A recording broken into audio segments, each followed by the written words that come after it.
Welcome. Countdown to kickoff. Bombers football coming up in just about 30 minutes or so. Sam Kuperman alongside Alex Lebowitz and Jake Chernock here in the WICB studios. Guys, Bombers taking on Alfred today, and this game has some major implications. Just to take a look at these E8 standings, two teams ranked in the top 25 in D3 football. According to D3Football.com poll, St. John Fisher, team that Jake just talked about, number 7 in the nation. A team that was picked by 8 of the 9 coaches in the E8 to finish first in the conference. Going along from that, Ithaca is at 17. Alfred got a few votes in the top 25, but they're not there yet. But a win over Ithaca could certainly change that today. You look from this game, is this kind of like a statement game for the Bombers? You look at what it could mean to take a win against Alfred, second conference game of the year. Alex, what do you think about it in terms of a statement game kind of thing? But one big part of today's matchup, nobody can doubt, is the play of Alfred's quarterback Tyler Johnson, only a sophomore. In last year's game between both teams, 351 combined all-purpose yards for the Saxons. He's a dual-threat quarterback, can really do it on all cylinders. Guys, what's it going to take for this Bombers defense, who looked incredibly stout last weekend, may I add? What are they going to have to do to stop Tyler Johnson? Jake, we'll start with you first. Jake, you talk about that pressure. Bombers recorded 5 sacks last week against Hartwick. John Garsh, I guess, not used to that pressure. He went down 5 times. In addition to that, they forced 3 turnovers, 2 fumbles, and 1 pick. Bombers defense looked really good last week, guys, and Tyler Johnson is somebody I think is a very, very talented quarterback all around in so many facets of the game. If you're in your second year as a starter and you're only a sophomore, you must be doing something right if you're coming in as a true freshman, just taking over the job. One thing Alfred found out the hard way last year is the Bombers like to pound the ball. That you use the run to set up the pass, as the great coach Mike Welsh likes to constantly say. But last week, the Bombers just flat out ran it. It was Tristan Brown, a beast on the ground, 14 carries for 129 yards and a TD. Shawab Abdul-Rahman, also 11 rushes for 71 yards. The Bombers did very well against Alfred the prior year. A stat that was actually brought to my attention was that the Bombers have fared very well against Alfred running the ball at Butterfield Stadium. 170.5 is the average amount of yards they've ran for against Alfred here on Ithaca South Hill. In Alfred, they've averaged 19 yards over the past 2 contests, which could explain the 2 losses they've taken. Guys, do you think the Bombers can really continue this trend of running the ball effectively? I like that the Bombers have the 2-back set, 2 effective backs. Shawab Abdul-Rahman has really impressed me, especially last game. I just thought of him as a guy that can't really get more than like 3 or 4 yards carry, which is effective. But I mean, he broke out a 16-yard run against Hartwick. He is a capable back. And then Tristan Brown, that kid is something special. So Coach Welsh got himself a good find in that recruit. Finally, though, guys, Bombers wideouts. Where is Joel Lynch? Last year, Joel, very effective in the sense that he had 41 receptions, 530 yards, 6 TDs, was that 1-2 punch of Vito Buffoli and Joel Lynch, catching up passes all over the field, especially down the sideline. But Joel Lynch, nowhere to be heard from, didn't even get into last week's game until about towards the end of the game, until the 4th quarter. Guys, has Andrew Tabbert officially overtaken him as the Bombers' number 2 wideout, Alex? Yeah, and to your point there, Jake, if this kid's a sophomore and he's already getting major plays here, I mean, he's getting 4 receptions in both of the first 2 matchups, we could be looking at something special here for the next 3 years on the South Hill. Empire 8 men's college basketball on 92 WICB Ithaca. The Ithaca College Bombers taking on the Nazareth College Golden Flyers in a Friday night edition of college basketball at Ben Light Gymnasium on the campus of Ithaca College. Alongside Sam Kuperman, I'm Phil Newman, and Bevan has it on the right wing. Dribbles into the zone, called for a travel. As they say, he picked up his pivot foot before he started to dribble, and the Bombers turn it over. Yeah, Sam Bevan seems a little phased by that zone. Maybe set him some picks, do something for him, because he's not going to be able to handle that zone all alone, as you see with the errant pass and now the turnover on the travel. And Ford, he can step outside too. Shoots 31% from out there. It's 7-2 Nazareth. Ford's got the whole all-around game going. You saw the spin move earlier. Now he's draining the 3. That's going to be a tough assignment for the Bombers to deal with. Giles the other way, guarded by Sweeney, and he's fouled as he's going up for the layup. Sweeney with his first personal and the first of the game for either team. You know, Phil, Sweeney really hustled back there. He's not known for his speed, but he was able to get back and at least contest the layup. And now he's going to make hay for it, earn it from the line, as opposed to simply get the easy layup. And Nazareth with a 10-point lead early, Sam. They've really been able to push the pace, as you mentioned, and the Bombers have gotten some nice baskets inside, but not enough.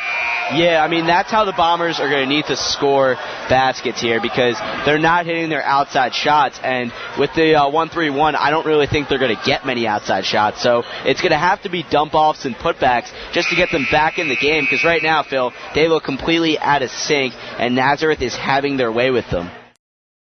Bevan picks up his dribble, now gets it inside. Sweeney goes up and he's fouled, and he'll shoot two at the line. The lay-in did not go. Fouled by the recently checked in Jack Mulcahy. Yeah, well, Phil, as I've been saying earlier in the game, the Bombers have a clear size advantage, and Nazareth's tallest player is 6'5", so if Tom Sweeney, 6'9", can get the ball on the block there, he could have an easy time, but the Bombers got to get it to him where he likes it. Phil Newman alongside Sam Kuperman, and early on, it hasn't necessarily been the guys we expected. We mentioned Brad Ford. He's got 8 early points, but Jack Giles has 7 for Nazareth, and Maurice Mills has been great inside for them as well. Yeah, Phil, with the Nazareth Golden Flyers, it's not necessarily one guy, it's that starting lineup. They have 5 guys getting a significant chunk of minutes, 5 guys over about 24-plus minutes for this team, and they can all contribute in different ways, and we're seeing that early as Nazareth pushing the tempo, pushing the pace, and getting some easy buckets when the Bombers aren't ready to get back in transition defense. Nazareth quickly back the other way. They really move it up the floor quick, and Mitch Ford traveled, backed into Keith Giddo, and Giddo knew it. He's already running down to the other end of the court, picked up that pivot foot. Yeah, Phil, it's not even knowing where, it's not even just moving the ball. They know where they need to be on the court. As soon as the Golden Flyers control the rebound, they seem to move to their spot, whether it's somebody on the baseline, somebody about mid-court, so they can easily get that outlet up and get a basket when the Bombers aren't ready back defensively. Say he's short on the turnaround jumper, and now Massino stumbles a bit, but he's got it in the backcourt. 2 minutes to play in the first half. So with 2 minutes, this could be a make it or break it for the Bombers in terms of how they want to play this game in the second half. Sweeney fakes the handoff, now pulls up for a jumper. That one's good. He is great from mid-range. He really has a knack for hitting that mid-range jumper, and it always seems to catch the defense off guard. They never seem to prepare for it enough. But it's an 8-point lead here. Mitchell with a steal. He's on the break. Ford won't contest as the lay-in is made by Mitchell. Cuts the lead to 6. He picked off a pass at the top of the key. Great awareness by Frank Mitchell. Big-time players making big-time plays. Block. He got loose. The help defense came. They dished it off to him, a two-hand slam. Well, you know what we've seen from the Bombers, if they can get into the lane, it's going to make their life a lot easier. They've had a lot of easiness getting those dump-down passes. It's just a matter of getting into the lane to make the passes for the guards. Phil, first half in the books, and the Bombers seem to be, keeping it close, which is very impressive on their part. Well, they had a great finish to the half, Sam. A couple of nice plays, especially that steal by Mitchell where he went coast to coast, finished with the lay-in, and then the momentum boost with the Giddo dunk and the foul with 4 seconds left.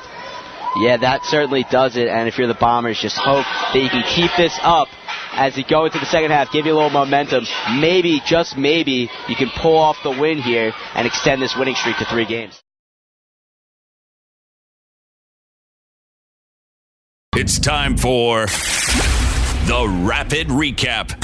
Candor Indians. All right, Sam Kuperman, ESPN Ithaca reporter. The Jug game, Candor 28, Spencer Van Etten 16.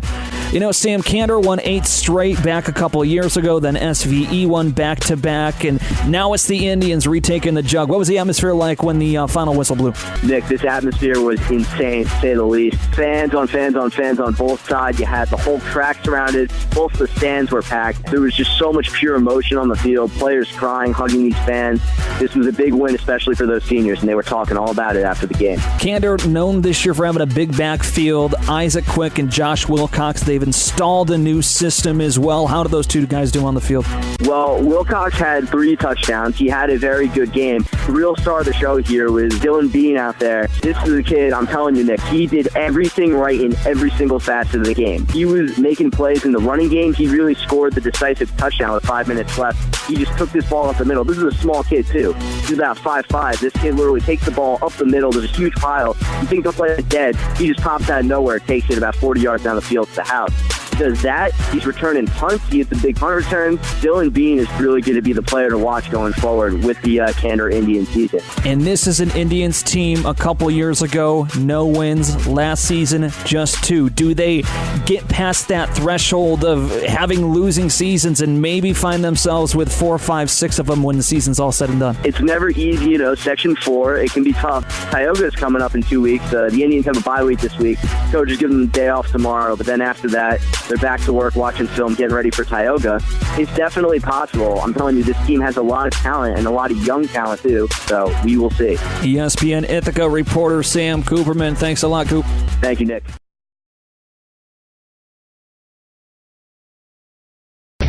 Now, WICB Instant Sports. Good morning, I'm Sam Kuperman. After splitting a doubleheader with Alfred yesterday, the Ithaca Bombers softball team has clinched a spot in the Empire 8 playoffs. Ithaca returns to the field on Sunday afternoon for a doubleheader versus Rochester. The first game starts up at 1 on our sister station, VIC Radio, with the second game expected to start at 3 right here on 92 WICB. On the East Hill, Cornell also played some softball yesterday, as it went 1-1 in a doubleheader versus Siena. With yesterday's results, Cornell now sits at 16-24 on the year. Moving over to the NBA, 3 playoff games took place last night. First in Atlanta, it was the Jeff Teague show as the Hawks point guard dropped 22 points and dished out 10 assists to help propel his team to a 98-85 victory over the Pacers. The 8 seed Hawks are now up 2-1 over Indiana.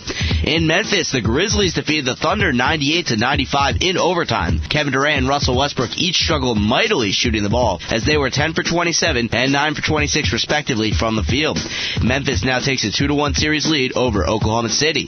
For the nightcap, the Clippers fended off a late comeback from the Warriors, winning 98-96. Blake Griffin was vital in giving LA a 2-1 series lead, as he carried the load with 32 points and 8 boards. Here's what the Clippers All-Star had to say about his team's success against Golden State last night. I just tried to be aggressive. We ran such good offense, at the beginning of the second half, and we played such good defense that it got us into everything. But we got to do a better job of keeping the lead. And finally on the ice, 3 NHL playoff games went down last night. First in Detroit, the Boston Bruins were able to come out and steal Game 4 from the Red Wings, winning this one 3-2 in OT on a Jerome McGinley game-winning goal. With the win, Boston now leads the series 3-1. In the land of 10,000 lakes, the Minnesota Wild were able to even up the series at 2 against the Colorado Avalanche, winning this game 2-1. And out in Hollywood, the LA Kings defeated the Sharks 6-3 in an elimination game. The score of the series is now 3-1 in favor of San Jose. With sports at 7:51, I'm Sam Kuperman.